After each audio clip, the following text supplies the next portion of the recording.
हमारी किडनियां बिना रुके काम करती हैं, टॉक्सिन्स को फिल्टर करती हैं, फ्लूइड बैलेंस बनाए रखती हैं और हमारे शरीर को स्वस्थ रखने में मदद करती हैं। वर्ल्ड किडनी डे के इस खास मौके पर आइए जाने कि किडनी को हेल्दी कैसे रखा जाए। और आज हमारे साथ हैं शहर धूले के जाने माने nephrologist doctor Sudeep Patil. Kidney रोग के शुरुआती लक्षण क्या हैं? किडनी आजार हा झपाट्याने वाढत असून या आजाराचे लवकरात लवकर निदान होणे फार महत्त्वाचे असते। त्याच्यामुळे आपणास जर काही किडनी आजाराची लक्षणे जसं की चेहरा व पायावर सूज येणे, लाल लघवी होणे, लघवीमधून फेस जाणे, ब्लड प्रेशर वाढणे, मळमळ उलटी होणे, भूक न लागणे, तसंच रक्तामधील सिरम क्रिएटिनिन ही ब्लड टेस्ट वाढणे, हिमोग्लोबिन खूप कमी होऊन थकवा जाणवणे, अशी काही लक्षणे आपणास जाणवल्यास आपण त्वरित किडनी आजाराची तपासणी करणं हे महत्त्वाचे असते।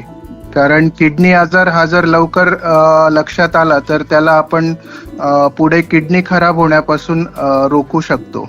अगर किसी को किडनी डिजीज हो जाए तो उसके लिए क्या सही इलाज उपलब्ध है? जर आपणास किडनी आजार आहे असे निदान झाल्यास आपण त्वरित नेफ्रोलॉजिस्ट म्हणजेच किडनी विकार तज्ञ यांचा सल्ला घेऊन किडनी आजार वाढण्यापासून थांबवण्यासाठी इलाज घेणे फार महत्त्वाचे असते। कारण किडनी आजार हा जर सुरुवातीच्या स्टेजेसमध्ये लक्षात आला तर त्याला आपण औषधं वगैरे देऊन कंट्रोलमध्ये ठेवू शकतो। परंतु नंतरच्या काळामध्ये जर किडनी आजार हा खूप वाढला आणि किडनीचे काम जर कमी झाले किंवा किडनी ही निकामी झाली तर आपणास मग डायलिसिस हा एक पर्याय असतो। डायलिसिसवर पण आयुष्य हे चांगलं जाऊ शकतं। आपण एक व्यवस्थित एक चांगलं क्वालिटीचं डायलिसिस वगैरे जर केले तर डायलिसिसवर पण आपले आयुष्य वाढू शकते।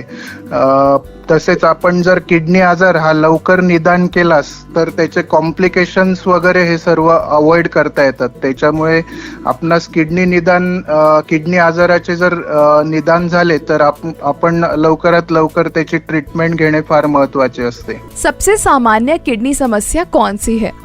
जनरली आपल्या सर्व पॉप्युलेशन मध्ये किडनी आजार हा जो आहे तो जनरली डायबिटीस मुळे जास्त प्रमाणात आढळून येतो। भारतीयांमध्ये बऱ्याच वेळेस डायबिटीस हा निग्लेक्ट केला जातो आणि त्याच्यामुळे जवळपास 30 to 40% जी पॉप्युलेशन आहे त्यांच्यामध्ये किडनी खराब होण्याचे कारण डायबिटीस असते। तर डायबिटीस नंतर ब्लड प्रेशर, उच्च रक्तदाब याच्यामुळे पण किडनी जनरली खराब होऊ शकते। तसेच मूतखडा, किडनी स्टोन, वेदनाशमक गोळ्या घेण्याची जी सवय आहे, बरेचसे लोक स्वतःहून पेन किलर्स घेत असतात जे वेदनाशमक गोळ्या दीर्घकाळ घेतल्यामुळे, पेन किलर गोळ्या औषधं दीर्घकाळ घेतल्यामुळे सुद्धा किडनी ही खराब होऊ शकते।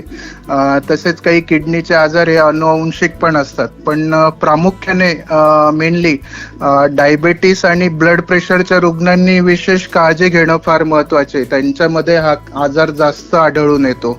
तसेच मूतखडा आणि वेदनाशमक गोळ्या टाळणे हे फार महत्त्वाचे आहे। क्या केवल बुजुर्गों को ही किडनी की बीमारियां होती हैं या फिर किसी को भी हो सकती है? किडनी आजार हा असा आहे की तो कोणालाही होऊ शकतो। अगदी जन्माला आलेल्या बाळापासून तर तो वयोवृद्धापर्यंत किडनी आजार हा आढळून येतो। फक्त त्याचे कारण हे वेगळे वेगळे असतात। जसं की लहान मुलांमध्ये जर किडनीचा आजार असेल तर तो बऱ्याच वेळेस अनुवंशिक असतो किंवा जन्मतः काही किडनी व्यवस्थित डेव्हलप झालेली नसते किंवा एकच किडनी असते, असे काही आजार असतात। किंवा मग काही लहान मुलांमध्ये लघवीमधून प्रोटीन लीक होणे वगैरे असे आजार असते। तर जर लवकरात लवकर त्याचे निदान होऊन जर व्यवस्थित ट्रीटमेंट झाली तर भविष्यामध्ये किडनी खराब होण्यापासून आपण त्याला रोखू शकतो। तसेच प्रौढ व्यक्तींमध्ये सुद्धा आजार हा दिसून येतो। म्हणजे अगदी मिडल एजेड पासून तर एल्डरली सर्व लोकांना किडनी आजार हा होऊ शकतो। त्याच्यामुळे ज्या लोकांना डायबिटीस, ब्लड प्रेशर, तसेच मूतखडा किंवा वारंवार पेन किलर घ्यायची सवय किंवा काही आजार असल्यास, हृदयाचा आजार वगैरे काही असं असल्यास आपण किडनीची तपासणी करून घेणं हे फार जरुरी असतं। आणि आजार हा जर लवकर लक्षात आला तर आपण पुढील कॉम्प्लिकेशन्स हे सर्व टाळू शकतो। किडनी को स्वस्थ रखने के लिए हमें कौन कौन सी आदतें अपनानी चाहिए? किडनीला स्वस्थ ठेवण्यासाठी, हेल्दी ठेवण्यासाठी आपण काही आपल्या लाईफस्टाईल मध्ये रेग्युलर मॉडिफिकेशन आणणं हे फार महत्वाचं असतं. नेहमी आपण हायड्रेटेड राहायला पाहिजे, म्हणजे नियमित पाणी पिणं फार महत्वाचं आहे. तसंच रेग्युलर एक्झरसाइज करायला हवा. तसेच हेल्दी डाएट फार महत्वाचं आहे.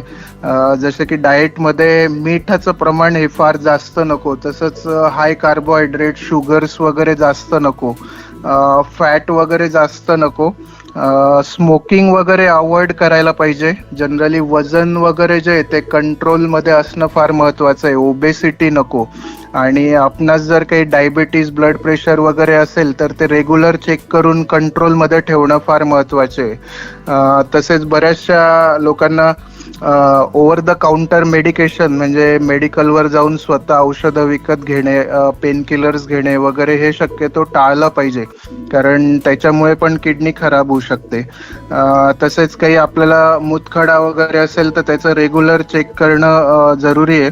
आणि रेग्युलर हेल्थ चेकअप करून किडनी आजाराचे लवकरात लवकर वेळी निदान करणे फार महत्वाचे आहे. जर आपण हे सर्व गोष्टींची काळजी घेतली तर किडनी बरेच वर्ष आपल्याला व्यवस्थित निरोगी राहण्यासाठी मदत होते. किडनी रोग के शुरुआती लक्षण क्या है? किडनी आजार हा झपाट्याने वाढत असून या आजाराचे लवकरात लवकर निदान होणे फार महत्वाचे असते. त्याच्यामुळे आपणास जर काही किडनी आजाराची लक्षणे जसं की चेहरा व पायावर सूज येणे, लाल लघवी होणे, लघवीमधून फेस जाणे, ब्लड प्रेशर वाढणे, मळमळ, उलटी होणे, भूक न लागणे, तसंच रक्तामधील सिरम क्रिएटिनिन ही ब्लड टेस्ट वाढणे, हिमोग्लोबिन खूप कमी होऊन थकवा जाणवणे, अशी काही लक्षणे आपणास जाणवल्यास आपण त्वरित किडनी आजाराची तपासणी करणं हे महत्वाचे असते. कारण किडनी आजार हा जर लवकर लक्षात आला तर त्याला आपण पुढे किडनी खराब होण्यापासून रोखू शकतो. A public awareness initiative from the makers of Zeblong and Zeblong Tea.